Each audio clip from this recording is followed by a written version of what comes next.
Sean and I are here to talk about Boost Mobile and the relationship and partnership we have together. It's a 10+ year relationship. We've been working with Dish and Boost. There's a lot to talk about in 15 minutes. We'll get through it. But Sean, I'll kick it off to you. Yeah, no, it's great to be here, and obviously we've had a deep relationship over the years, but we've had a lot of pivots in terms of the strategy, and you guys have been side by side. But before we get into some of the recent activity, I think it might be good just to share some of the background of where the brand actually came from. So, okay, I think that was my cue to pause for a second. So when you look at our brand, we acquired the brand Boost Mobile about 5 years ago, and it was a very prepaid centric, store centric brand. So, what did we want to do with the brand? We wanted to make it the fourth carrier. So when you think about stepping in the U.S. Market in terms of network and become the fourth carrier, that means building a network. That means offering all the product solutions, et cetera. But when you talk about building a network, we had our own Boost Mobile 5G network, meaning at one point we even covered 80% of the U.S. population. I don't think a lot of people knew that, but we did cover a lot. So when you talk about building your own network and becoming the fourth carrier, it also meant we needed to try to acquire new customers. Because the current customer we've had was very prepaid, store-centric customer, like I said. So that's when kind of Zeta, I'll let Bryan talk about it here in a minute, but we had to go outside of our normal customer base and acquire. So we launched a postpaid brand called Boost Infinite, and we launched a new website. We basically wanted to play in the postpaid space. Fast forward after a year later, we had some challenges and sort of bumps in the road in terms of acquiring that. What we were learning is we were trying to basically acquire, we were two different brands, multiple offers, digital store, and we were trying to separate prepaid, postpaid, and it got a little bit confusing for the customer.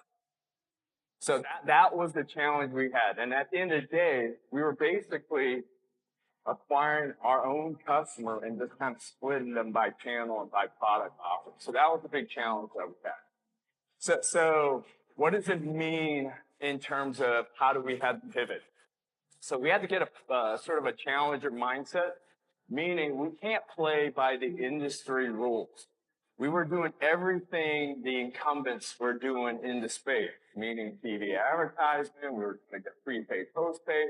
We were doing a lot of different things, but at the end of the day, it was basically splitting up our own customer base. So that was the challenge that we had in front of us.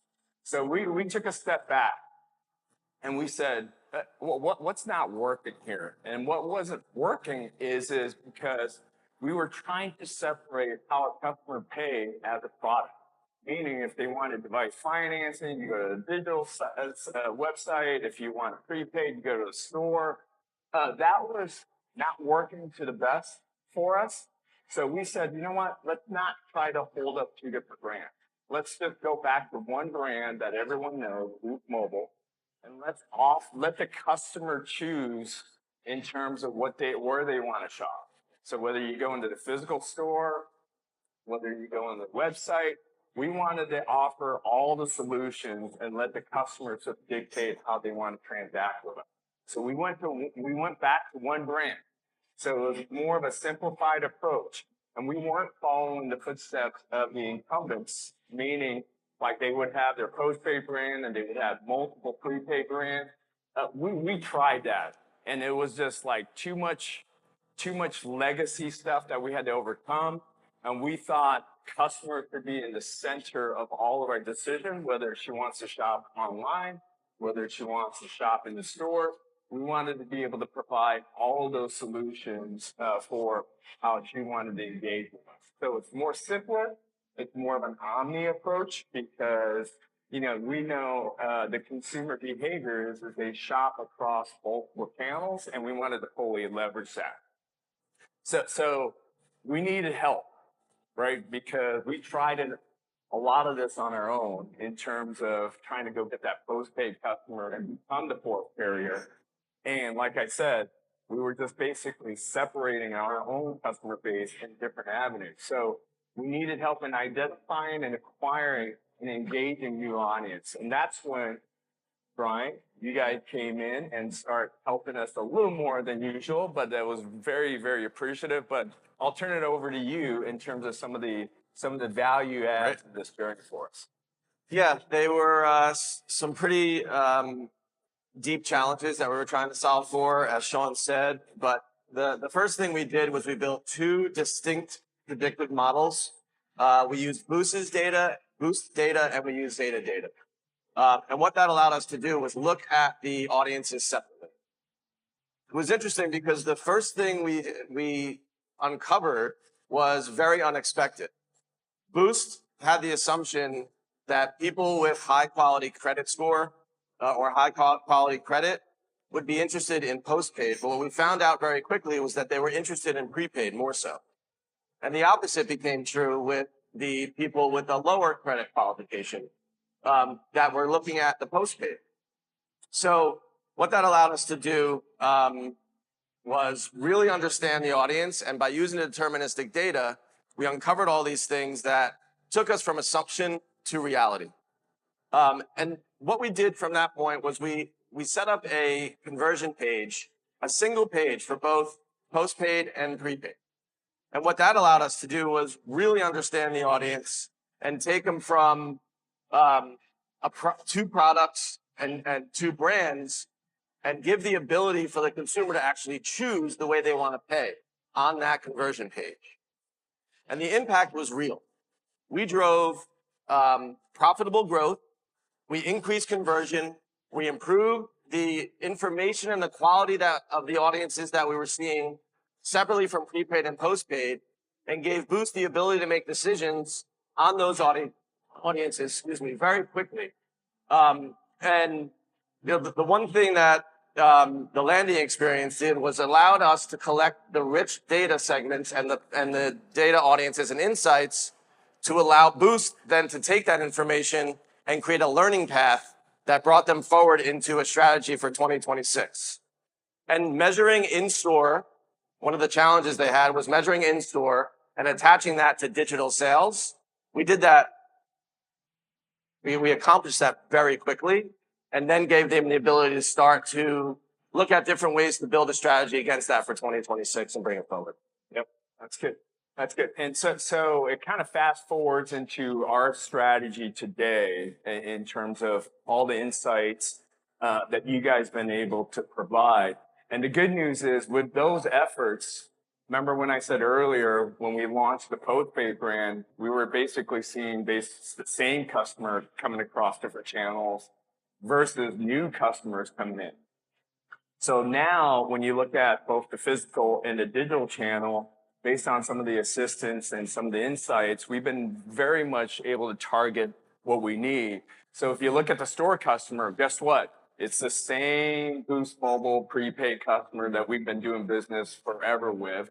And that's, people who are very close to the store, they live in the community. Those customers still tended to go to the store. But on what we saw on the digital site, when we were offering both prepaid and postpaid solutions, keep in mind, our biggest sort of philosophy was how a customer pays is not a product. We just wanted to give the customer choice. We started to see a different customer base coming into the digital space. So it was kind of a higher income.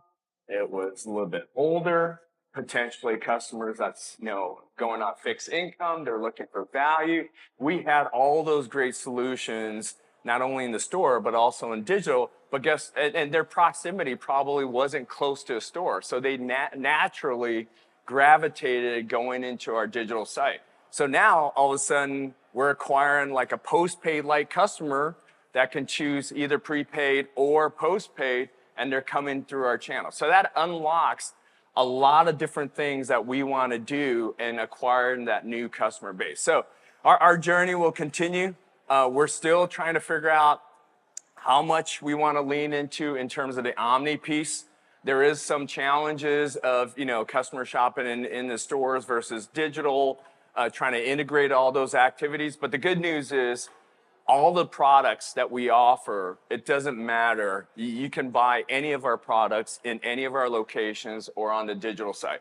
So fast forward to today, we're one brand, Boost Mobile. There's not a second brand that we're trying to market to or try to draw customers to.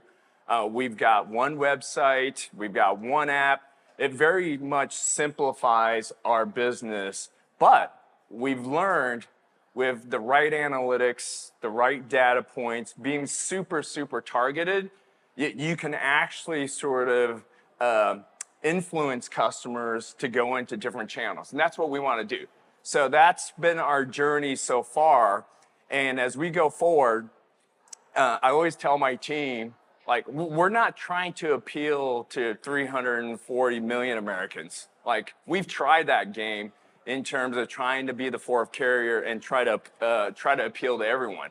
So now we're looking at where do we have the right to win from a customer base perspective. That's our, you never want to be like trying to move away from your current customer base. That's like rule number one. So we'll continue to offer, take care of those customers.